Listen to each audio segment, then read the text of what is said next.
Since they played May 1st and they got sent out. Take a look. First of all, this is not how y'all said. BTA? Yeah, BTA. Hey, who's that? Y'all number look two? that up. Y'all look that up. By the way, Boston, stand up. Okay, Sam Flood. Just like y'all called it. Jaylen Brown looking great. Shout out to Jaylen Brown. Yeah, the Pistons with a 3.5 game lead in the East right now, sitting on top. Melo. Yeah, Mel. We would love to start with the positive, but I want to start with the Knicks. So, out-physicaled in every way. Mike Brown said, it's pretty simple. We just got out-physicaled. They kicked our you-know-what. I can't say it on air. What happened?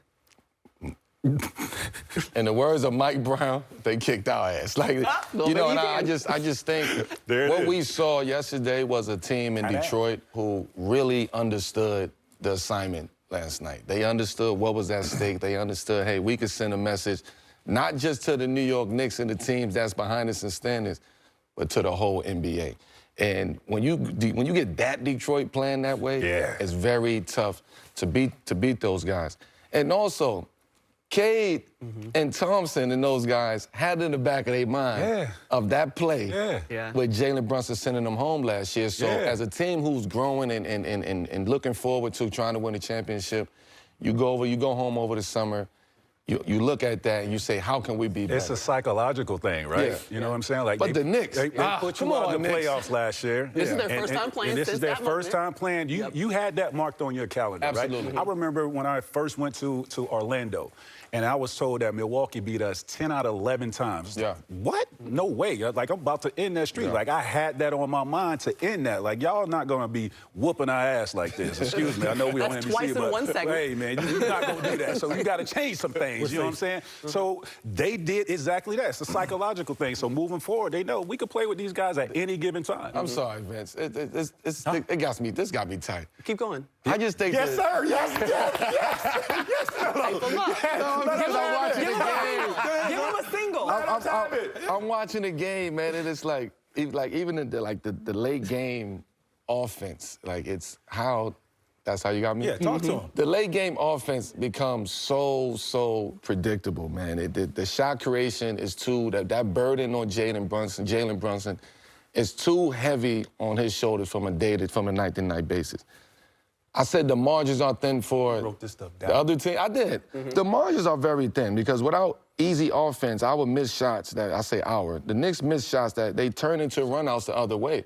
And when you just focus on Jalen Brunson and there's no movement, there's no offense, there's stagnation, and you're getting, I don't want to say get punked, but you're getting punked. Yes. In a sense. So the Knicks will take this game and build off of this. I don't think this is a time to panic, but they have to get their stuff together. The last past games haven't been shown that. With the Knicks playing this team, they have to shoot the ball extremely well. We don't get enough possessions. They don't get enough possessions. But what I'm saying is they're a great defensive team, but they're also an unbelievable rebounding team. So you're going to have to make shots against this team because you're not getting these rebounds. Oh, man. They're the second best defense. Out-rebounded 44-30. Yeah. Outscored them in the paint 52-34. Cat only had 6 points. Only 8 made field goals by the 4 starters not named Jalen Brunson. Of course, it's not going to do it. If I may, I want to give a shout out and show some love to JB Bickerstaff. Yes, sir. For what he is doing with this team. We know he did a great job in Cleveland. The time was up, but he stepped into that building in Detroit, got with Cade, put that batter in his back, got him believing in who he is and what he can be in this league. He became an all-star. Now he believes that he's one of the best players in this league. And J.B. Bickerstaff deserves a lot of credit for that, for what he's doing for that locker room. Not just him. Everyone in that locker room goes out there and believes him. Yeah. The Knicks don't play have out an basketball in Detroit is like no other. I'm telling you right now. Let's remind the people, 2 seasons ago, where were the Detroit Pistons? Worst record in franchise history, 14 wins. That's where Shout they out were. to Detroit, though, because they taking that step. The Knicks is just, I was watching the game last night, and I'm like, where's Cat? Where's OG? We can't rely on Kolek like that. Like, what he gives us is a plus. He could get down, he could play off a pick and roll, but on a night-to-night basis, who's going to be the Knicks' second option? And the second option cannot be indecisive. Whoever's making more than $25 million. They all are. So it ain't about the. They all need to step up. And they also had in their mind they're going to make it tough for Cat. So if Jalen's going to get his, like you said, that second guy, well, we're going to take him away. We can't take Jalen away because of his ability. No, man. But Cat can't have 6 and 4. I agree. That's what I'm saying. 6 and 1 and OG. You're never going to. That was the game. Not going to win. You know, and I just think the Knicks are not broken. Yeah, sure. You know, they've just lost four. They just broken. lost 4 straight. Everything's fine. I like the way Melo distanced himself. He said we to start. He said Knicks afterwards.